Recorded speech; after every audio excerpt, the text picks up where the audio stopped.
രാവിലെ എന്നിട്ട് ബ്രഷ് ചെയ്തിട്ട് ചായ വെച്ച് കുടിച്ചിട്ട് ഞാൻ പിന്നെ പോന്ന റബ്ബർ പാലെടുക്കാനായിട്ടോ. അപ്പോൾ ഞാൻ ഇന്ന് പാലെടുക്കാൻ പോകുന്നതിന് മുന്നേ ആസിഡ് ഇല്ലായിരുന്നു. അപ്പോൾ ഞാനത് ആസിഡ് കൂട്ടി അതിൻ്റെ ഫോട്ടോയാണ് തമ്പനയിൽ കൊടുത്തേക്കുന്നത്, തെറ്റിദ്ധരിക്കണ്ട. അപ്പം വീടിനോട് ചേർന്നുള്ള പറമ്പാണ്. ഇപ്പോൾ രാത്രി ചേട്ടൻ വെട്ടിയിട്ടിട്ട് ചേട്ടൻ രാവിലെ ജോലിക്ക് പോകും. അപ്പോൾ ഞാൻ ആണ് കറ എടുക്കുന്നത്. പിള്ളേർ എഴുന്നേൽക്കുന്നതിന് മുന്നേ രാവിലെ ഞാൻ പോയി കറ എടുക്കുക. അപ്പോൾ അങ്ങനെ ഞാനിന്ന് കറ എടുത്ത് 2 ബക്കറ്റിലുണ്ടായിരുന്നു. ഞാനൊരു ബക്കറ്റ് ഇവിടെ കൊണ്ടുവച്ച് ഷീറ്റ് മെഷീൻ്റെ അടുത്ത് തന്നെ, വീടിനോട് ചേർന്ന് തന്നെ. അപ്പം ഞാൻ മറ്റേ ബക്കറ്റ് അങ്ങ് വെച്ച് അവിടെ കൊണ്ടുവന്നിട്ട് എൻ്റെ കൈ കഴിച്ചാൽ അതവിടെ വെച്ച് ഇനി അതിനെ എടുത്ത് ഇവിടെ കൊണ്ടുവരണം, ഇപ്പുറത്ത് ഒഴിച്ച് വയ്ക്കുന്നിടത്ത് കൊണ്ടുവരണം. അപ്പോൾ ഇതാണ് നമ്മുടെ ഷീറ്റ് ഒഴിച്ച് വയ്ക്കുന്നത്. ഡിഷൊക്കെ കുറേ പഴയതാട്ടോ, ഇങ്ങനെ ഭംഗിയിലിരിക്കുന്നത്.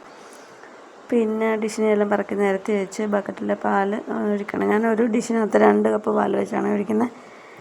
അങ്ങനെ പിന്നെ ഡിഷെല്ലാം കൂടെ നിരത്തി വെച്ചിട്ട് ഞാൻ പിന്നെ അതിനകത്ത് പാൽ ഒഴിക്കാൻ തുടങ്ങുക. അപ്പോൾ ആദ്യം കുറച്ച് വെള്ളം ഒഴിക്കണം. ഡിഷ് ഇങ്ങനെ ഉണങ്ങി ചൂടായിരിക്കുമെന്ന പോലെ ഇരിക്കുന്നു. അപ്പോൾ ഞാൻ അതിനകത്തെല്ലാം ഇച്ചിരി വെള്ളം ഒഴിച്ച് പിന്നെ കപ്പിനകത്ത് അളന്നൊഴിക്കുകയാണ്.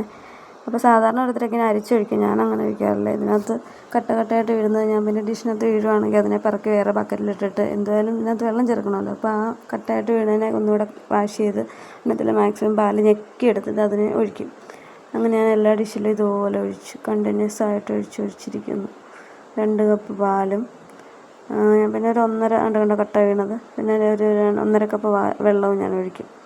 അങ്ങനെ എല്ലാ ഡിഷിലും അതുപോലെ ഒഴിച്ച് കൊടുത്തുകൊണ്ടിരിക്കുകയാണ്. അങ്ങനെ ആ ചെറിയ ബക്കറ്റിന് അത് ഞാൻ കട്ടയായിട്ട് വീണെല്ലാം എടുത്തിട്ട്, ഇതാണ് കണ്ടത്. ഇത് രാവിലെ ആദ്യം എടുത്ത വീഡിയോയാണ്. ആസിഡ് തീർന്നു. ഇനി അതിനെ എടുത്ത് കുലുക്കി ഒഴിക്കുക. അതിനൊരു പാത്രമാണ് ഒഴിക്കുന്നത്. അപ്പോൾ എനിക്കെന്തോ കോൺഫിഡൻസ് കുറവ്, അപ്പോൾ ഞാൻ ഇത്തിരി കൂടെ ഒഴിച്ചേ. അങ്ങനെ അത് ഞാൻ എൻ്റെ വീട്ടിലൊക്കെ ആണെങ്കിൽ നേരെ ഡിഷിനകത്ത് ഒഴിച്ചിട്ട് ഇങ്ങനെ ഇളക്കും. പക്ഷേ ഇവിടെ വന്നിട്ടാണ് ഇങ്ങനെ കാണുന്നത് കേട്ടോ. ഇപ്പോൾ എനിക്കിത് ഈസി ആയിട്ട് തോന്നുന്നു. അപ്പോൾ ഞാനിങ്ങനെ അതിനെ ആസിഡിനകത്തോട്ട് ഒഴിച്ചിട്ട് പിന്നെ തിരിച്ച്, അപ്പം നമ്മൾ ഇളക്കേണ്ട ആവശ്യമില്ല, അതെല്ലാം കൂടെ മിക്സ് ആയിക്കോളും ഓട്ടോമാറ്റിക്. അങ്ങനെ അത് ഓരോ ഡിഷിലെയും പാൽ ഞാനങ്ങനെ ആസിഡ് ഒഴിക്കുന്നു, പാലെടുത്ത് അതിനകത്തോട്ട് ഒഴിക്കുന്നു, തിരിച്ച്.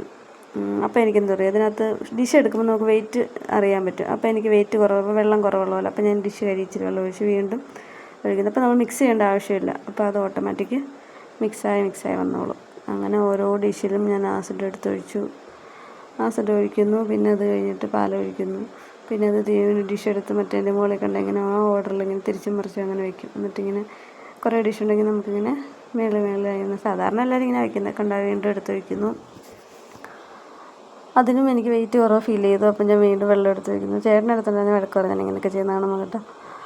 അപ്പം ഞാൻ അങ്ങനെ വീണ്ടും എടുത്തൊഴിച്ചു.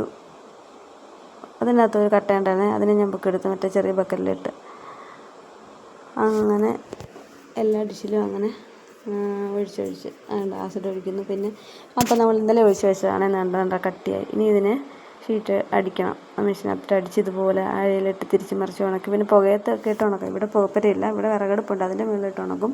പിന്നെ അടുക്കി ബ്രൗൺ കളർ ആകുമ്പോൾ ഇതുപോലെ അടുക്കി വെച്ച് ഇതുപോലെ അടുക്കി കൊണ്ടുപോയി കടയിൽ കൊടുക്കുമ്പോൾ നമുക്ക് ഇതുപോലെ പൈസ കിട്ടും. പക്ഷേ കുറേ കഷ്ടപ്പാടാട്ടോ, കഷ്ടപ്പെട്ടാലേ പൈസ കിട്ടത്തുള്ളൂ. അപ്പോൾ അങ്ങനെ കുറേ ഷീറ്റാകുമ്പം ഇതുപോലെ കുറേ അടുക്കി വെക്കുന്ന പൈസ കിട്ടും. അപ്പോൾ താങ്ക്സ് ഫോർ വാച്ചിങ്.